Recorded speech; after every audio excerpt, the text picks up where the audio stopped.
Pronouns are words used as replacements for nouns. They are used to vary the rhythm and word choice of sentences and can be useful tools in developing a readable writing style. If pronouns did not exist, we'd have to create passages like, Henry ate his lunch. Then Henry read the newspaper. Henry went out for a walk. Henry went to the movies. Clearly, readers would get bored with this style pretty quickly. Because pronouns exist as part of a longer sentence, they have to fit into the sentence's structure, grammar, and intended meaning. Although special care must be taken with pronoun use, the effort is worthwhile in order to create varied and more interesting sentences. Pronouns have the potential to confuse readers if not used carefully. Let's examine some rules regarding pronoun use. First, we should understand that an antecedent is a word to which a pronoun refers. For example, examine this sentence. The two senators delivered their speeches to a roaring crowd.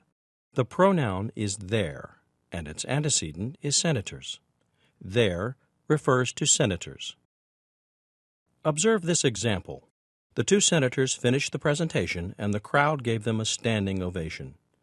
In this sentence, them is a pronoun, and its antecedent is senators.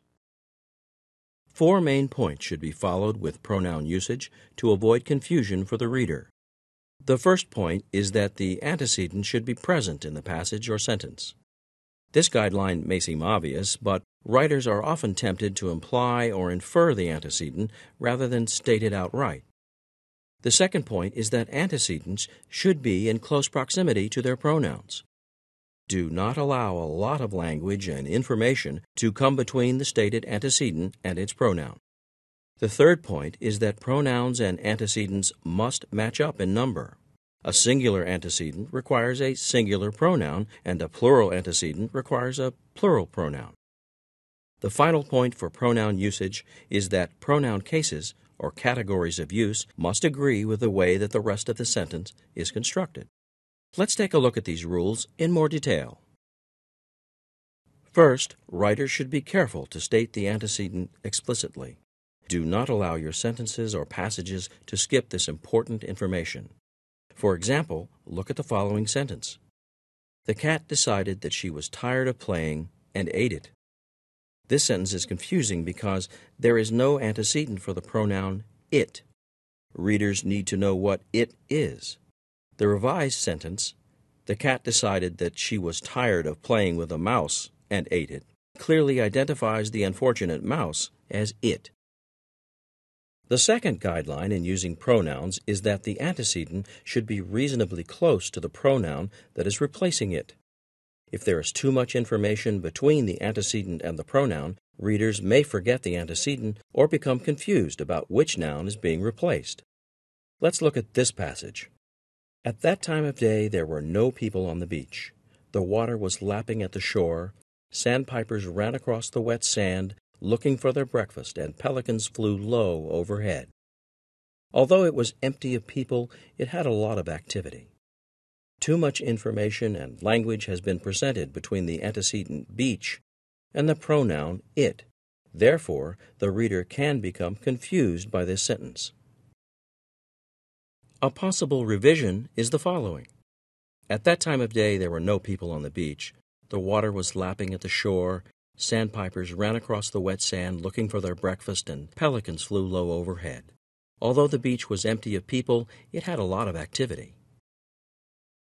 Now the reader is reminded that it replaces the beach. Next, we come to the third rule of pronoun usage.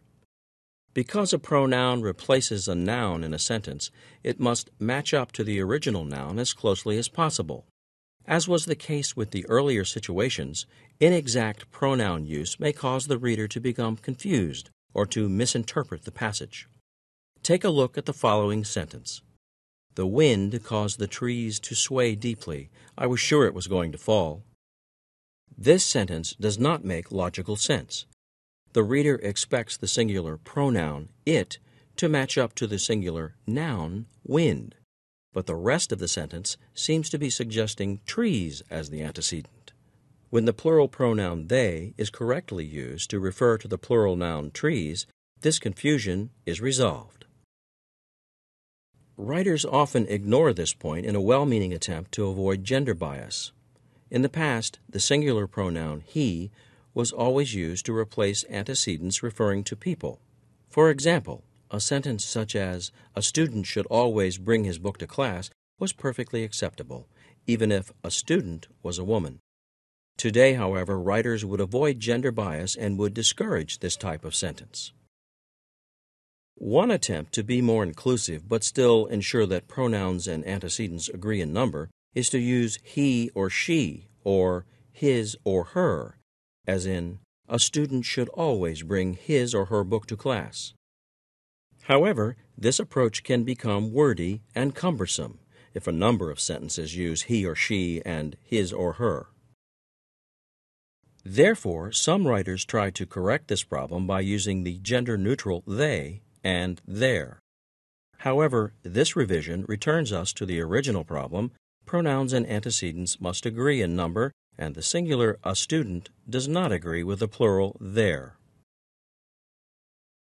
There are several good alternatives in this situation.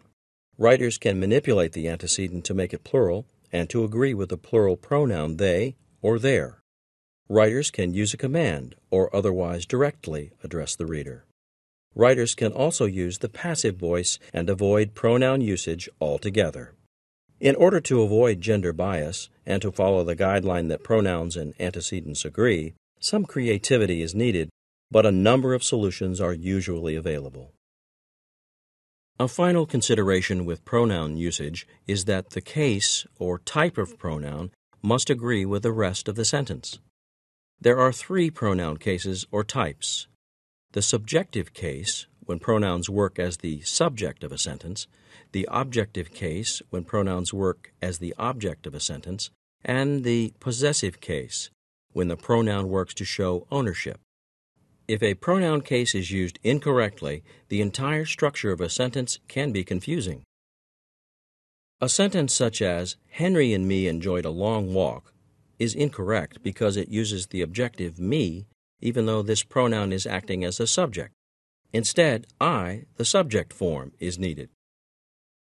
In the next example, observe the sentence, "The waiter gave the check to Jeff and I." I is the subject form of this pronoun. However, this pronoun is not acting as a subject of the sentence. It is acting as the object of the sentence. Therefore, the correct sentence is, "The waiter gave the check to Jeff and me." There are 2 situations in which the guideline about pronoun cases is incorrectly ignored. First, it can be difficult to determine the proper case when joining a noun and pronoun with and. One way to check for the proper use of case is to mentally eliminate the noun and see if the sentence still makes sense.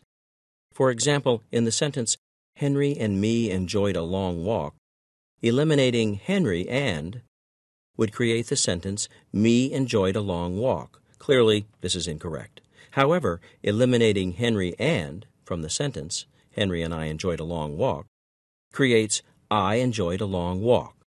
Therefore, we can determine that the subjective I, rather than the objective me, is the correct case.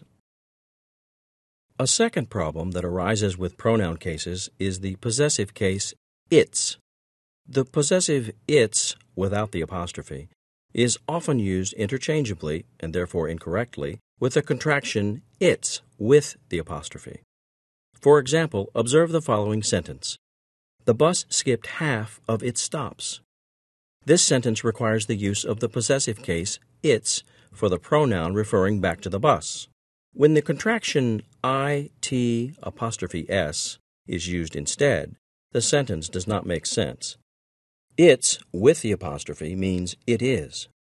One way to check your use of its with and without the apostrophe is to mentally replace it'' with it is and see if the sentence still makes sense.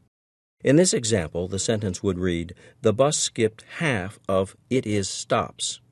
Since that expression does not make sense, we know that the possessive case its is needed in the sentence.